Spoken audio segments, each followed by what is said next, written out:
Super Kings के बल्लेबाजों की तूफानी बल्लेबाजों के बाद गेंदबाजों की घातक गेंदबाजी के दम पर चेन्नई ने दर्ज की ऐतिहासिक जीत, रचा इतिहास। नमस्कार दोस्तों, स्वागत है आपका एक बार फिर हमारे चैनल में। दोस्तों, आप भी चेन्नई सुपर किंग्स की इस बेहद शानदार जीत को देखकर खुश हैं तो इस वीडियो को लाइक जरूर कर दें। तो दोस्तों, चेन्नई सुपर किंग्स और गुजरात टाइटंस के बीच खेले गए आज के मुकाबले में चेन्नई सुपर किंग्स ने शानदार परफॉर्मेंस करते हुए गुजरात टाइटंस की टीम को एक तरफा मुकाबले में शिकस्त दी है। तो दोस्तों, हम आपको इस मुकाबले का पूरा हाईलाइट बताएंगे कि किस प्रकार से चेन्नई सुपर किंग्स के बल्लेबाजों की तूफानी बल्लेबाजी देखने को मिली, जहां पर उन्होंने 206 रनों का विशाल स्कोर खड़ा किया और इसके बाद गेंदबाजों ने कमाल करके टीम को जिताया।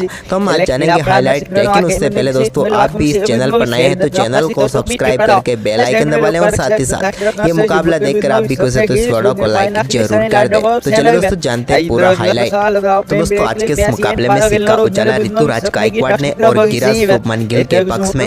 गिल ने टॉस जीतकर पहले चेन्नई सुपर किंग्स को बल्लेबाजी के लिए आमंत्रित किया। सीएसके की तरफ से ऋतुराज गायकवाड़ और रचिन पारी की शुरुआत करने उतरे। तो दोस्तों, पहला ओवर तो यहाँ पर अच्छा रहा गुजरात के लिए, लेकिन दूसरे ओवर की चौथी गेंद पर उमेश यादव की गेंद को शानदार तरीके से डीप बैकवर्ड्स कर लेग के ऊपर से 6 रनों के लिए बाउंड्री लाइन के पार भेजा रचिन ने।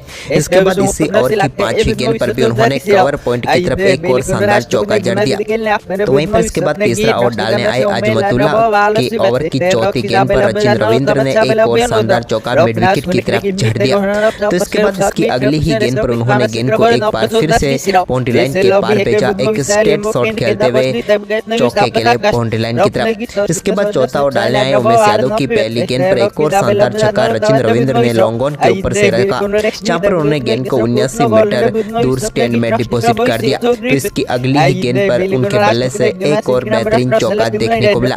इस बार भी कमाल का शॉट उन्होंने खेला और गेंद को चौके की तरफ भेज दिया। इसके बाद तो उनका शानदार परफॉर्मेंस जारी था, लेकिन इसी बीच चौथे ओवर की चौथी गेंद पर ऋतुराज गायकवाड़ ने भी एक कट के जरिए चौका जड़ दिया, जहां पर उन्होंने स्लिप की तरफ से गेंद को चौके के लिए बाउंड्री लाइन के पार भेजा। तो 5वें ओवर की पहली गेंद पर भी उन्होंने शानदार चौका अजमतुल्ला की गेंद पर लगाया, जहां पर कवर की तरफ उन्होंने गेंद को चौके के लिए भेज दिया। इसके बाद 5वें ओवर की तीसरी गेंद पर लॉन्ग ऑन के ऊपर से रचिन रविंद्र ने अजमतुल्ला अमर जाए की गेंद को एक बार फिर से स्टैंड में डिपॉजिट कर दिया और टीम के स्कोर को 50 रनों के पार पहुंचा दिया। दोनों बल्लेबाजों के बीच ये अद्भुत साझेदारी थी, क्योंकि मात्र 28 गेंदों पर ही 50 रनों की ये पार्टनरशिप पूरी हो गई। इसके बाद यहाँ पर एक और चौका रचिन रविंद्र के बल्ले से ही देखने को मिला, जब उन्होंने गेंद को चौके के लिए भेजा और अपने स्कोर को 40 के पार पहुंचा दिया। इसके बाद गेंदबाजी करने आए राशिद खान के छठे ओवर की पहली गेंद पर एक शानदार चौका एक बार फिर से कवर की तरफ लगाने में कामयाब हुए रचिन रविंद्र और टीम के स्कोर के साथ साथ अपने अर्धशतक की तरफ भी वो आगे बढ़ रहे थे। लेकिन तभी छठे ओवर की दूसरी गेंद पर राशिद खान ने उनको स्टंपिंग आउट करवा कर पेवलियन भेज दिया और पहली सफलता गुजरात टाइटंस की टीम को दिला दी। लेकिन यहाँ पर दोस्तों, काफी शानदार बल्लेबाजी करते हुए रचिन रविंद्र 20 गेंदों पर 46 रनों की पारी खेलकर पेवलियन लौटे। इसके बाद छठे ओवर की आखिरी गेंद पर ऋतुराज गायकवाड़ ने भी राशिद खान की गेंद पर एक और चौका लगाकर स्कोर को 69 रनों तक पहुंचा दिया पावर प्ले की समाप्ति तक। लेकिन पावर प्ले की समाप्ति के बाद 8वें ओवर की दूसरी गेंद पर एक बार फिर राशिद खान की गेंद को शानदार चौके के लिए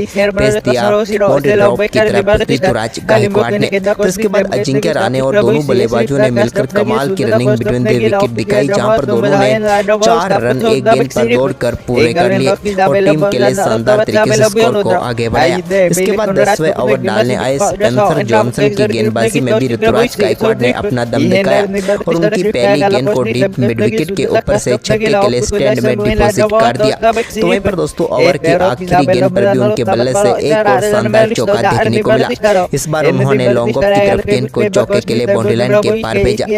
इसके बाद दोस्तों, 11वें ओवर की पहली गेंद पर साई किशोर ने अजिंक्य रहाणे को स्टंपिंग आउट करवा कर पेवलियन भेजा और एक और झटका चेन्नई को लगा। अजिंक्य रहाणे 12 गेंदों पर 12 रन बनाकर पेवलियन लौटे। वो आज ज्यादा कुछ खास नहीं कर पाए। इसके बाद नए बल्लेबाज शिवम दुबे क्रीज पर उतरे तो उन्होंने पहली ही गेंद पर लॉन्ग ऑन के ऊपर से 87 मीटर का एक बड़ा छक्का जड़ दिया साई किशोर की गेंद पर। वहीं पर इसके बाद ओवर की अगली ही गेंद पर उन्होंने अब की बार डीप मिड विकेट के ऊपर से गेंद को स्टैंड में भेज दिया, यानी कि बैक टू बैक 2 गेंदों पर 2 छक्के उन्होंने जड़ दिए और अपनी दमदार बल्लेबाजी को आगे बढ़ाया। इसी बीच 13वें ओवर की तीसरी गेंद पर स्पेंसर जॉनसन ने यहाँ पर पेवलियन भेजा कप्तान ऋतुराज